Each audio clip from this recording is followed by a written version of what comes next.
பொறுப்பு வகிக்கக்கூடிய மாண்புமிகு உணவுத்துறை அமைச்சர் அண்ணன் சக்கரபாணி அவர்களே, இந்த மாநாட்டை சிறப்பாக ஏற்பாடு செய்து நடத்தி கொண்டிருக்கக்கூடிய மாண்புமிகு இந்து சமய அறநிலைத்துறை அமைச்சர் அண்ணன் திரு பி.கே. சேகர்பாபு அவர்களே, பழனி சட்டமன்ற உறுப்பினர் அன்பு சகோதரர் திரு ஐ.பி. செந்தில்குமார் அவர்களே, மயிலம், பேரூர், சிரவை ஆதீனம் உள்ளிட்ட மடாதிபதிகளே, அரசினுடைய முதன்மை செயலாளர் டாக்டர் சந்திரமோகன் ஐஏஎஸ் அவர்களே, துறையினுடைய ஆணையர் திரு பி.என். ஸ்ரீதர் ஐஏஎஸ் அவர்களே, மாவட்ட ஆட்சித்தலைவர் திருமதி பூங்குடி ஐஏஎஸ் உள்ளிட்ட அரசு அதிகாரிகளே, பல்வேறு நாடுகளிலிருந்து மாநாட்டில் கலந்து கொண்டுள்ள முருக பக்தர்களே, இந்த மாநாட்டிற்காக உழைத்த அனைத்து துறை அரசு அலுவலர்களே, கழக நிர்வாகிகளே, பெரியோர்களே, தாய்மார்களே, உங்கள் அனைவருக்கும் என்னுடைய வணக்கத்தை நான் தெரிவித்துக் கொள்கின்றேன்.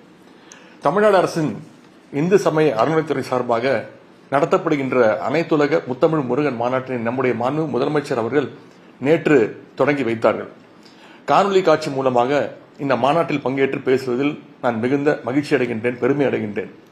உலகமெங்கும் இருந்து ஆன்மீக பெரியவர்கள், அடியார்கள், தமிழறிஞர்கள், முருக பக்தர்கள் பங்கேற்கின்ற இந்த மாநாட்டிற்கு வாழ்த்துறை வழங்கும் வாய்ப்பை தந்த மாண்புமிகு அமைச்சர் அண்ணன் சேகர்பாபு அவர்களுக்கு மீண்டும் என்னுடைய நன்றியை நான் தெரிவித்துக் கொள்கின்றேன். அண்ணன் சேகர்பாபு அவர்களை நம்முடைய முதலமைச்சர் அவர்கள் எப்பொழுதுமே செயல்பாபு என்றுதான் பாராட்டி அழைப்பார்கள். அது எவ்வளவு உண்மை என்பது இந்த மாநாட்டுக்கான ஏற்பாடுகளை பார்க்கும் பொழுதே புரிகின்றது. செய்தித்தாள்களை, செய்தி சேனல்களை பார்த்தால் எப்பொழுதுமே அண்ணன் அவர்கள் ஏதாவது ஒரு திருக்கோயிலில் ஆய்வு செய்து கொண்டுதான் இருப்பார்.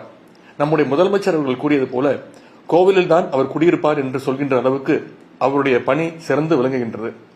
இன்றைக்கு நம்முடைய திராவிட மாடல் அரசு மாண்பு முதலமைச்சருடைய வழிகாட்டுதலில் அறநிலையத்துறை தன்னுடைய பணிகளை அறத்தோடு முன்னெடுத்து செல்கின்றது என்றால் அதற்கு காரணம் அண்ணன் சேகர்பாபு அவர்கள்தான்.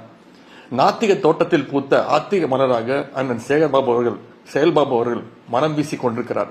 நம்முடைய திராவிட முன்னேற்ற கழக அரசு திடீரென இந்த மாநாட்டை நடத்துகிறது என்று இன்றைக்கு ஒரு சிலர் கேள்வி எழுப்புகின்றார்கள். இந்த மாநாடு திடீரென்று நடத்தப்படுகின்ற மாநாடு அல்ல. கடந்த 3 ஆண்டுகளில் நம்முடைய மாண்பு முதலமைச்சர் அவர்கள் தலைமையிலான நம்முடைய திராவிட மாடல் அரசு இந்து சமய அறநிலைத்துறை சார்பில் ஏராளமான சாதனைகள் எல்லாம் செய்துவிட்டு தான் இந்த மாநாட்டை நடத்துகின்றது. திராவிட முன்னேற்ற கழக அரசை பொறுத்தவரை யாருடைய நம்பிக்கைக்கும் குறுக்கே நிற்காத அரசு, எல்லோருடைய உணர்வுக்கும் மதிப்பு கொடுக்கின்ற அரசு. இன்னும் சொல்ல வேண்டும் என்றால் அறநிலைத்துறையின் பொற்காலம் என்றால் அது நம்முடைய திராவிட முன்னேற்ற கழக ஆட்சிதான். திராவிட இயக்கத்தின் தொடக்கப்புள்ளியாக இருந்த நீதி கட்சி ஆட்சியின் பொழுதுதான் இந்து சமய அறநிலைத்துறை பாதுகாப்பு சட்டம் உருவாக்கப்பட்டு வழிபாட்டு உரிமை உறுதி செய்யப்பட்டது. குன்றக்குடி அடிகளார் தந்த விபூதியை நெற்றி நிறைய பூசிக்கொண்டவர் தான் தந்தை பெரியார் அவர்கள். பேரறிஞர் அண்ணா அவர்கள் ஒன்றே குலம் ஒருவனே தேவன் என்று முழங்கினார்கள். ஓடாத திருவாரூர் தேரை ஓட வைத்தவர் தான் நம்முடைய முத்தமிழர் டாக்டர் கலைஞர் அவர்கள். இப்படி நம்முடைய தலைவர்கள் வழியில் மாண்பு முதலமைச்சர் அவர்கள் அறநிலைத்துறை சார்பாக ஏராளமான திட்டங்களை செயல்படுத்தி வருகிறார்கள்.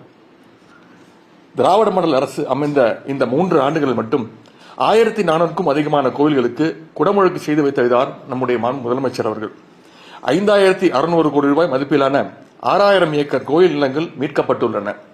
அதேபோல் 3800 கோடி ரூபாய் மதிப்பில் 8500 கோயில்கள் திருப்பணிகள் மேற்கொள்ளப்பட்டுள்ளன. நாள் ஒன்றுக்கு 1 லட்சம் பக்தர்களுக்கு கோவில்களில் உணவு வழங்கப்படுகிறது. அரசு மற்றும் அரசு உதவி பெறும் தொடக்கப் பள்ளிகளில் நம்முடைய முதலமைச்சர் அவர்கள் காலை சிற்றுண்டி திட்டத்தை தொடங்கி வைத்தார்கள்.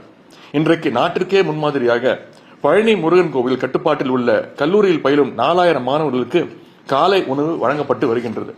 அதேபோல் விரைவில் மதிய உணவு வழங்கப்படும் என்று முதலமைச்சர் அவர்கள் அறிவித்துள்ளார்கள். திராவிடம் என்பது எல்லோருக்கும் எல்லாம் என்பதுதான். திராவிடம் யாரையும் ஒதுக்காது, எல்லோரையும் இணைக்கும் என்பதற்கு உதாரணம் தான் அனைத்து சாதனையரும் மகளிரையும் அர்ச்சராக்கியவர் தான் நம்முடைய முதலமைச்சர் அவர்கள். அதேபோல் அன்னை தமிழில் அர்ச்சனை என்ற திட்டம் அனைத்து கோவில்களும் செயல்படுத்தப்பட்டு வருகிறது. தமிழ்நாட்டின் மற்ற துறைகளைப் போலவே இந்து சமய அறநிலையத்துறையும் இந்திய ஒன்றியத்திற்கே வழிகாட்டி வருகின்றன. இப்படி அடுக்கடுக்கான சாதனைகள் எல்லாம் செய்துவிட்டுத்தான் இந்த சிறப்புக்குரிய மாநாட்டினை நம்முடைய தமிழக அரசு நடத்துகின்றது. இந்த மாநாடு ஆன்மீக மாநாடாக மட்டுமல்லாமல் தமிழர் பண்பாட்டு மாநாடாகவும் நடைபெறுகின்றது. கழக அரசின் இந்த முயற்சிகளை எல்லாம் ஆன்மீக பெரியவர்கள், பக்தர்கள் நீங்கள் பாராட்டிக் கொண்டிருக்கிறீர்கள். திமுக கழகத்தின் இளைஞரணி செயலாளராகவும் இளைஞர் நலன் மற்றும் விளையாட்டு மேம்பாட்டுத்துறை அமைச்சராகவும் இந்த மாநாட்டில் பங்கேற்பதில் நான் மிகுந்த மகிழ்ச்சி அடைகின்றேன்.